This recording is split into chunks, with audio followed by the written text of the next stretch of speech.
नमस्कार दर्शकों, दिल की बात डॉक्टर गर्दे के साथ के 5वें एपिसोड में आपका बहुत बहुत स्वागत है।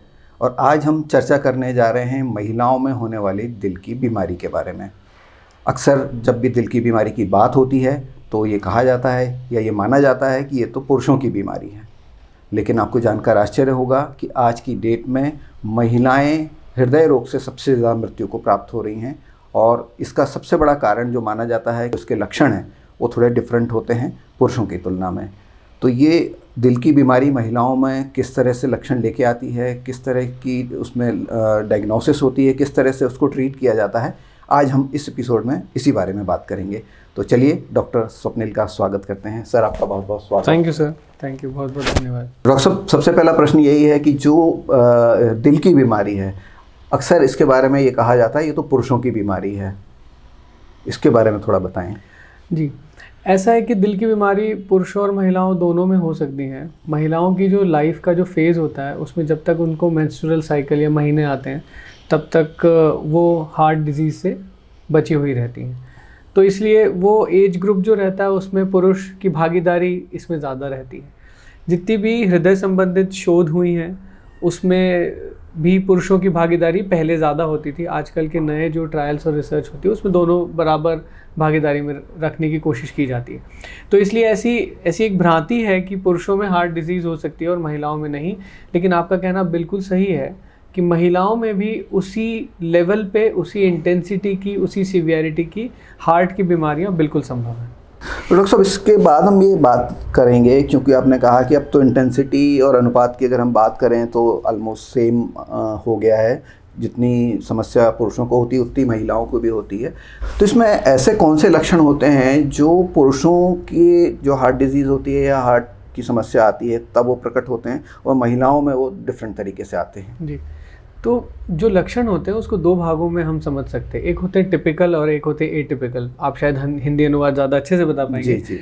टिपिकल सिम्टम्स वो होते हैं जो हम हर बार सुनते आ रहे हैं। मैंने भी अपने पॉडकास्ट में आपके साथ ये डिस्कस किया है कि लेफ़्ट साइडेड चेस्ट पेन, बाएं तरफ का सीने का दर्द, हाथ की तरफ जाता हुआ, पीठ की तरफ जाता हुआ, जबड़ों तक आता हुआ, साथ में सीने में भारीपन, सांस फूलना, ये क्लासिकल सिम्टम्स है, टिपिकल। ये पुरुषों में ज़्यादा देखे जाते हैं। अगर हम महिलाओं की बात करें तो महिलाओं में परसेप्शन ऑफ दिस पेन या सिम्टम्स थोड़ा अलग होता है। ये दर्द या जलन पेट में भी हो सकती है, पीठ में भी हो सकती है, सांस लेने में तकलीफ़ हो सकती है, सिर्फ घबराहट हो सकती है, रात में पसीना आ सकता है, आपकी कार्य करने की सिर्फ क्षमता कम हो सकती है बिना दर्द हुए। तो ऐसा ज़रूरी नहीं है कि हार्ट की बीमारी सिर्फ तब होगी जब दर्द हो। बाकी चीज़ों से भी हम हार्ट की बीमारी का अंदाज़ा लगा सकते हैं। तो महिलाओं में एटिपिकल सिम्टम्स हो सकते हैं, कभी कभी सिर्फ उल्टियाँ होती हैं, बेहोश हो जाते हैं। तो ये दो बहुत अनकॉमन सिम्टम्स हैं फॉर मेल। जी, फीमेल्स में ज़्यादा मिलते हैं। जी, तो डॉक्टर साहब जो वो बता रहे हैं टिपिकल और अटिपिकल, मतलब हम उसको अगर साधारण भाषा में समझें तो सामान्य लक्षण और असामान्य लक्षण। करेक्ट। सामान्य लक्षण जो हैं कि सबको पता होते हैं, लेकिन असामान्य लक्षण ऐसे होते हैं जैसे डॉक्टर साहब ने बताया कि पसीना आना, बेचैनी होना, गैस बनने की समस्या लगना, या कुछ ऐसी चीज़ें, थकान अचानक हो जाना, चक्कर आना, बेहोश हो जाना। तो कई बार लगता है कि हम काम कर रहे हैं इसलिए शायद ये समस्या आ रही है और उसको यूजुअली महिलाएं नज़रअंदाज कर देती हैं। आप एक चीज़ से आप भी शायद सहमत होंगे कि जो एक पानी लेने की जो मात्रा या जो आदत और मात्रा दोनों, ये पुरुषों में ज़्यादा पानी पी सकते हैं क्योंकि थोड़ा बाहर निकलते हैं, प्यास की फीलिंग होती है। जो महिलाएं होम मेकर्स हैं, जो सिर्फ घर का ध्यान रखती हैं, उनमें मेरे एक्सपीरियंस में ऐसा लगता है कि पानी उनको ज़रूरत है ऐसा नहीं लगता। वो तो सिर्फ खाने के साथ और दवाइयाँ ले रही हैं तो या सुबह एक आध, तो पानी भी बहुत बड़ा इंपॉर्टेंट रोल प्ले करता है अपनी बॉडी की मैकेनिज्म में। तो मोस्ट ऑफ द टाइम वो काम में बिजी होती हैं, सोचती हैं थोड़ी देर से पी लेंगे, तब अक्सर उसी चीज़ में वो डिहाइड्रेटेड ही रहती हैं। डिहाइड्रेटेड रहती हैं। तो डिहाइड्रेशन भी वन ऑफ द रीज़न हो सकते हैं कि वो सिम्टम्स वैसे नहीं आते जैसे पुरुषों में आते हैं। जी जी जी जी। तो डॉक्टर साहब, जैसे कि हम बात कर रहे हैं कि पुरुषों में लक्षण जो हैं वो अचानक और सामने दिखाई देने वाले आ जाते हैं, जो हम बात कर रहे हैं कि टिपिकल लक्षण दिखते हैं, लेकिन महिलाओं में यूजुअली वेरी करते हैं लक्षण, और इतने वेरी करते हैं कि उनको हार्ट की समस्या से कनेक्ट कर पाना एकदम से संभव नहीं हो पाता, या समझ में महिलाओं को खुद को भी नहीं आता ना, फैमिली मेम्बर्स को आता। तो इस स्थिति में अगर हम बात करें तो अक्सर कितनी देर हो जाती है इन सिम्टम्स को पकड़ने में? देखिए देरी तो महिलाएं मोस्ट ऑफ द टाइम अपने सिम्टम्स छुपाती हैं बिकॉज ऑफ हमारे सामाजिक रीजंस की वजह से या सोसाइटल नॉर्म्स जो हैं। और जो हमारा एक हाउस होल्ड है इंडिया में, उसमें मैंने देखा है कि all wifes they are worried more about their husbands health.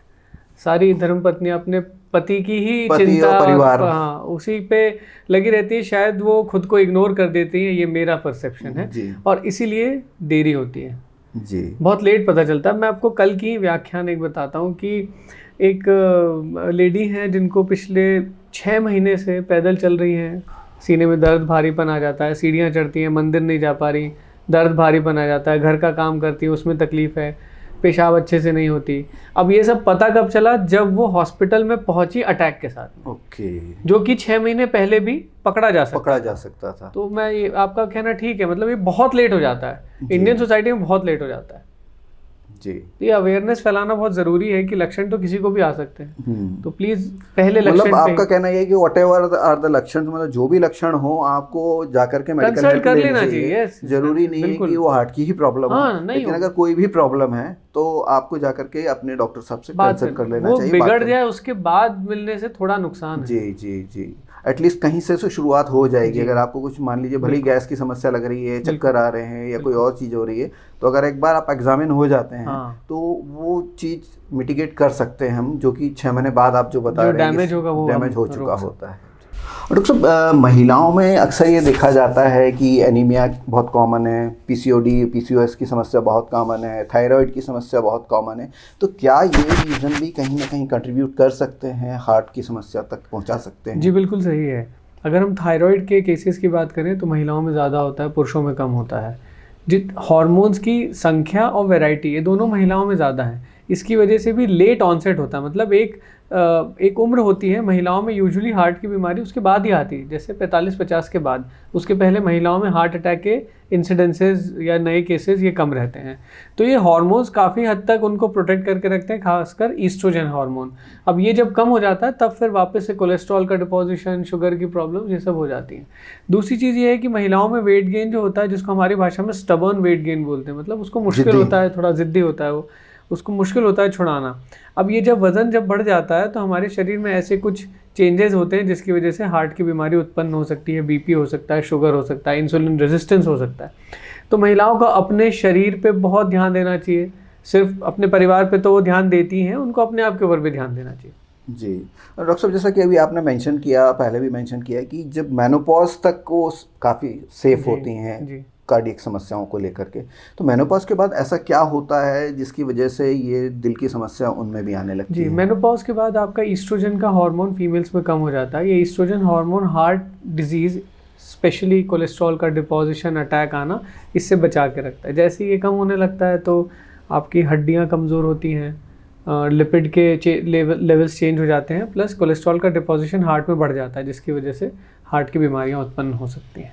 तो डॉक्टर साहब, अगर हम बात करें पुरुषों की और महिलाओं की डायग्नोसिस की, कि जब हृदय रोग के बारे में उनको पता चलता है, वो आप तक आते हैं, तो उनकी जब जांचें होती हैं, पुरुषों बनाम महिलाओं की अगर हम बात करें, तो कितनी डिफ़र करती हैं? जांचों में कोई डिफरेंस नहीं होता, सिर्फ ब्लड रिपोर्ट्स में थोड़े बहुत मेन और विमेन में वेरिएशन होते हैं। जैसे सिंपल टेस्ट की बात करें, हीमोग्लोबिन की जांच, तो महिलाओं का क्राइटेरिया अलग है, 1 आध ग्राम कम है, और पुरुषों का क्राइटेरिया अलग है। अदरवाइज जांचों में कोई डिफरेंस नहीं होता, दोनों को सेम जांचों के द्वारा ही हार्ट की बीमारी के बारे में पता चल सकता है। जी, बस लक्षण अलग हो सकते हैं, लक्षण थोड़े से अलग हो सकते हैं, लेकिन जो जांच होती हैं वो सेम की जाती हैं, और उसी से आपने बताया कि थोड़ा बहुत माइनर वेरिएशन हो सकता है, तो बाकी लेकिन सेम जांचों से आपको, वो बॉडी वेट के हिसाब से थोड़े बहुत चेंजेस होते हैं, अदरवाइज सेम। डॉक्टर साहब, अक्सर जब हार्ट की बात होती है, ब्लॉकेजेस की बात होती है, तो स्टेंट डालने की बात होती है, तो जो स्टेंट पुरुषों में डलते हैं, क्या वही महिलाओं में डलते हैं, और क्या इनके रिजल्ट्स अलग अलग होते हैं? नहीं, स्टेंट्स तो सेम आते हैं, चाहे वो पुरुष हो चाहे महिला हो। मेडिकेटेड स्टेंट्स ही चलते हैं आजकल, वही यूज़ होते हैं, और इनकी अवधि भी जो शरीर के अंदर रहती है वो भी सेम रहती है, उसमें कोई अंतर नहीं है। जांच, इलाज और दवाइयाँ, इनमें कोई अंतर नहीं है। अगर कोई ऐसी दवाई है जो कि वेट बेस्ड होती है, वज़न के हिसाब से दी जाती है, उसमें अंतर आ सकता है। यूजुअली महिलाओं का शरीर कद काठी और वज़न में थोड़ा कम होता है एज़ कम्पेयर टू मेल और पुरुष से अगर तुलना की जाए, तो बस इतना ही डिफरेंस होता है। जी डॉक्टर साहब, फिर भी हम ये जानना चाहेंगे कि जैसे अभी आपने बोला था कि महिलाएं जो हैं अपने पति का ज़्यादा ध्यान रखती हैं, परिवार का ज़्यादा ध्यान रखती हैं, इसके अलावा आप कौन सी ऐसी गलतियां देखते हैं जो महिलाएं करती हैं जिसकी वजह से हार्ट डिजीज़ उनकी बढ़ जाती है? जैसे आपने एक किस्सा ये भी बताया कि 6 महीने बाद वो चीज़ सामने आई, तो ऐसी कौन सी गलतियां हम, या भी ये इन शॉर्ट अगर ये कहें कि गलतियां ना करें, वो कौन से पॉइंट्स होंगे? तो हम इसको सकारात्मक रूप से बोल के देखते हैं कि सबसे पहले तो आप ये समझिए कि आपका कैलोरी इनटेक कितना है। आप सुबह से शाम तक जो खा रहे हैं उसमें सारे तत्व इन्वॉल्व हैं कि नहीं। प्लस अगर आप जितना खा रहे हैं और अगर आपका वज़न ज़्यादा है तो आपको एक्सरसाइज अपने खाने की कैलोरी से ज़्यादा करनी होगी, तभी आप कैलोरी डेफिसिट नाम की एक सिचुएशन में पहुँचेंगे, तभी आपका वज़न कम होगा। तो नंबर 1 इज़ योर इनटेक, मतलब आप जो खा रहे हैं उसका थोड़ा सा मूल्यांकन करना, समझना, उसको एक डायरी बनाना, एक चार्ट बनाना कि हम कितना खाया है और उसकी कितनी कैलोरीज अनुमानित होंगी। दूसरी चीज़, उसको मैच करते हुए हमको अपनी एक्सरसाइज का लेवल बढ़ाना है। मैं बहुत ज़्यादा फील करता हूँ ये कि खासकर जो 50-60 साल की महिलाएं हैं, जो मेरी मदर या मेरी मौसी या मेरी ऐसे एल्डरली लोगों के बराबर हैं, वो लोगों की लाइफ में एक्सरसाइज 0 के बराबर है हमारी सोसाइटी में। और उनको ये लगता है हम घर के काम करते हैं इतनी बिल्कुल एक्सरसाइज हो सही, जाती ये है। आपने इतना बढ़िया पॉइंट उठाया। घर के कामों को एक्सरसाइज नहीं माना जाता। अगर आप एक्सरसाइज का कॉन्सेप्ट समझिए, एक्सरसाइज वो चीज़ है जो हमारे शरीर में बदलाव लाती है या उसको स्टेबल रखती है। अगर किसी का वजन ज़्यादा है तो आपको वजन कम करना है, तो एक्सरसाइज बढ़ानी पड़ेगी। अगर आप एक्सरसाइज कर रहे हैं और वजन कम करने की इच्छा है और वजन कम नहीं हो रहा, तो एक्सरसाइज भरपूर नहीं है। दूसरा कॉन्सेप्ट, हमने कई बार, आपने भी ये चर्चाएं उठाई हैं और मैं भी ये मानता हूँ कि सिर्फ पैदल चलना एक प्रकार की एक्सरसाइज है, लेकिन वो एक संपूर्ण रूप से एक्सरसाइज, पूरी एक्सरसाइज नहीं। पूरी एक्सरसाइज वो है जो उसमें अपनी अपर बॉडी की मांसपेशियां और जॉइंट्स भी इन्वॉल्व हो। जैसे स्विमिंग एक तरह से पूर्ण बॉडी की एक्सरसाइज है, बैडमिंटन खेलना, वॉलीबॉल खेलना, ये सब पूर्ण एक्सरसाइजेज हैं। सूर्य नमस्कार भी एक टाइप से पूर्ण एक्सरसाइज है, क्योंकि वो इन्वॉल्व होता है, लेकिन उसको सही तरीके से किया जाए, कितनी बार करना है, वो सब देखना बहुत ज़रूरी है। मतलब कोई भी योग अगर करते हैं तो अगर योग्य गुरु के साथ आप उसके गाइडेंस में ट्रेंड, करते हाँ, यस, करेक्ट, तो बेहतर होगा। अदरवाइज उससे नुकसान भी हो सकता है। हम देखिए, मैं भी समझ नहीं रखता योगा कितना करना चाहिए, वो कोई एक योगा ट्रेंड पर्सन ही बता पाएगा जी। तो ये दो बहुत इंपॉर्टेंट पॉइंट्स हैं जो मैं क्लिनिकल प्रैक्टिस में फील करता हूँ। एक्सरसाइज लेवल 0 हो जाता है बिल्कुल जी। डॉक्टर साहब, इसके अलावा जैसे आपके पास बहुत सारी महिलाएं आती होंगी, तो वो हार्ट की जब आप डायग्नोसिस करते हैं या बात करते हैं कि कैसे आप डिटेक्ट कर पाते हैं, क्योंकि अक्सर लेट आती हैं और छिपाती हैं, आपने ये भी कहा, तो किस तरह से आप डिग आउट करते हैं पेशेंट्स में से? तो मैं फीमेल्स में जब भी मैं स्टार्ट करता हूँ हिस्ट्री लेना, हमारे में शुरुआत में हम बात करते हैं कि आपको क्या तकलीफ़ है, कितने समय से तकलीफ़ है, तो हम उसमें एक कंपोनेंट ये देखते हैं कि क्या ये सिम्टम्स मेनोपॉज की वजह से तो नहीं है। जब लोग मेनोपॉज अचीव कर रहे होते हैं तब उस समय फ्लशेज जैसी फीलिंग, हॉट फ्लशेज जिसको बोलते हैं, तो उसमें भी सीने में जलन, बीपी की गड़बड़ी होना, कोलेस्ट्रॉल गड़बड़ होना, ये सब हो सकता है। तो नंबर 1 पॉइंट मैं ये डिफरेंशिएट करने की कोशिश करता हूँ। दूसरा पॉइंट ये डिफरेंशिएट करने की कोशिश करता हूँ कि क्या इनमें सिर्फ खून की कमी तो नहीं है। उनके खाने के बारे में हिस्ट्री पूछ लेता हूँ, उनके यूरिन या स्टूल्स जो हैं उसके कलर में कोई डिफरेंस तो नहीं है, ये पूछ लेता हूँ। खून की कमी से भी सांस फूलना संभव है। तीसरी चीज़, उनका मिल्क का इंटेक कितना है, सन का एक्सपोजर कितना है, ये देखता हूँ कि कहीं कोई विटामिन डी की कमी तो नहीं है। यूजुअली दोनों ही डेफिसिट कम निकलते हैं। चौथी चीज़ मैं ये समझता हूँ कि क्या वो किसी साइकोलॉजिकल स्ट्रेस में हैं जिसकी वजह से उनकी लाइफ की जो कैपेसिटी है वो अचीव नहीं कर पाते। कई बार आपने भी ये प्रॉब्लम लाइफ में फेस की होगी, मैंने भी की है। अगर आप अपने बेस्ट मेंटल स्टेट में नहीं हैं तो आप बेस्ट फिजिकल स्टेट में भी नहीं हो सकते। तो कहीं वो प्रॉब्लम तो नहीं है। उनकी नींद की गुणवत्ता कैसी है, और इसके साथ ही साथ मैं ये चेक करता हूँ कि क्या टिपिकल और atypical symptoms of heart disease हैं या नहीं। जी डॉक्टर साहब, एक चीज़ और मैं ऐड करना चाहूँगा कि लंग्स रिलेटेड इश्यूज भी होते हैं कई बार। करेक्ट, मैं भूल गया, सही बोल रहे हैं आप जी। सो लंग्स रिलेटेड इशू तो नहीं है। एलर्जिक फिनोमेना, एस्थमा, ये दोनों चीज़ें विमेन में ज़्यादा पाई जाती है, क्योंकि अक्सर वो धुआं और इसके एक्सपोजर उनके ज़्यादा होते हैं। बिल्कुल सही, that is very important point कि कोई सूखी खांसी तो नहीं है, कोई पेट तो नहीं है घर पे जिसके बालों से हो सकता है जी। कोई गार्डनिंग करता है तो आपके जो पॉलन होते हैं उससे हो जाता जी। है, कोई सीजनल चेंज तो नहीं है, तो ये सब भी हालांकि अब हमारे यहाँ टीबी जैसी बीमारी काफी कम हो गई, लेकिन फिर भी वन ऑफ द रीजन हो सकता है कि सांस फूलने का रीजन हो सकता है, बिल्कुल हो सकता है। एसिडिटी की कोई समस्या तो नहीं, वो तो सबसे कॉमन, वो तो मल्टीपल बीमारियों को जन्म देती है सर। तो सब लोग समझते हैं कि या तो ये एसिडिटी है जो गलत हो जाता है, हार्ट अटैक निकलता है, या हार्ट अटैक होता है, लोग एसिडिटी समझ के जी।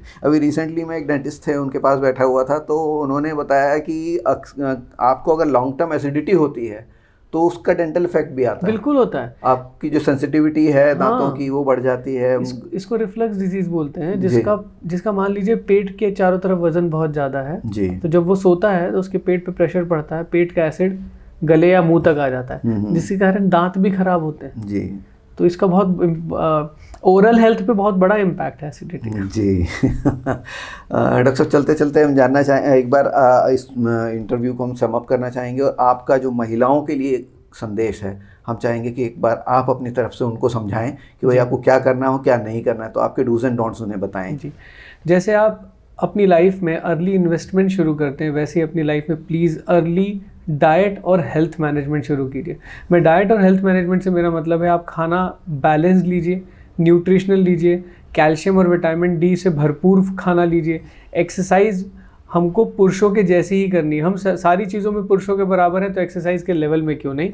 और आजकल मैंने देखा है जो यंगर जनरेशन है वो स्ट्रेंथ ट्रेनिंग भी करता है जिम पे या घर पे, वो बहुत इम्पॉर्टेंट है हमारी लाइफ में आगे इंसुलिन के रेजिस्टेंस से बचने के लिए, डायबिटीज़ के ऑनसेट से बचने के लिए। अगर आपकी फैमिली हिस्ट्री है तो अपने परिवार वालों की हिस्ट्री जानिए, उनको क्या हुआ था, दादाजी को, माँ जी, बाऊ जी को, दादी को, मामा जी, मतलब जो फर्स्ट डिग्री रिलेटिव्स हैं उनकी हिस्ट्री को आप जानिए, उसके हिसाब से अपना लाइफ को प्लान कीजिए, बैलेंस लाइफ जिए। और अगर कोई भी सिम्टम्स आपको आते हैं तो प्लीज़ उसको नज़रअंदाज मत कीजिए, पहले ही कार्डियोलॉजिस्ट से जाके आप सारे टेस्ट करा लीजिए। टेस्ट कराने से आपको एक कॉन्फिडेंस मिलता है, अगर कोई बीमारी है तो उसको अर्ली फेज़ में डिटेक्ट कर सकते हैं, जिससे दवाइयों का मैनेजमेंट हो सकता है। क्योंकि यूजुअली हम सब जानते हैं कि अगर कोई बीमारी लेट स्टेज में मिलती है तो उसका ऑपरेटिव मैनेजमेंट ही हमारे पास ऑप्शन बचता है। तो इन बातों का प्लीज़ बहुत अच्छे से ध्यान रखिए, जितना स्ट्रेस कम हो सके वो कीजिए, जो कि मुश्किल है आजकल की लाइफ में, और अच्छी नींद लीजिए। सबसे इम्पोर्टेंट बात आखिरी में डॉक्टर साहब ने कही, बाकी सब चीज़ें तो आप मेंटेन करिए ही करिए, लेकिन अक्सर महिलाओं का ये रहता है कि बच्चों मतलब छोटी उम्र के बच्चों से लेके तो बड़ी उम्र तक, वो रात को बच्चा अगर बड़ा हो गया तो लेट है, घर तक क्यों नहीं आया अभी तक, तब तक वो जागती रहती हैं। और बच्चा छोटा है तो सुबह उसको स्कूल के लिए तैयार करना है, उसका टिफ़िन तैयार करना है, उसकी वजह से उसकी स्लीप बहुत डिस्टर्ब होती है, और हर चीज़ के लिए उसी को उठना होता है महिला को। मतलब मैं और रविंद्र जी दोनों हम लोग हैट्स ऑफ देते हैं उन महिलाओं के लिए जो 3-4 घंटे भी सो के घर भी मैनेज कर रही हैं, सुबह बच्चों को स्कूल भी भेज रही हैं और ऑफिशियल काम भी कर रही हैं जी। तो thank you so much doctor साहब आज की चर्चा के लिए। और दर्शकों, अगर आपके महिलाओं के हार्ट से रिलेटेड स्वास्थ्य को लेकर कोई प्रश्न हो तो आप हमारे कमेंट बॉक्स में लिख के भेज सकते हैं। डॉक्टर साहब से हम लगातार बात कर ही रहे हैं, और कोशिश करेंगे कि और भी जो आपके विषय ऐसे छूट रहे हों उसको हम इनकॉर्पोरेट करें, क्योंकि हमारी सीरीज़ अभी लंबी चलने वाली है। तो जितनी भी आपकी हार्ट की बीमारी को लेकर के सोच समझ और जिज्ञासाएं हैं उनको आप हमसे अवगत कराते रहिएगा, ताकि हम उनको आने वाले एपिसोड में शामिल कर सकें। आज के लिए बस इतना ही, जल्दी मिलते हैं एक और ताज़ा तरीन एपिसोड में। तब तक के लिए धन्यवाद। जय हिंद। जय हिंद।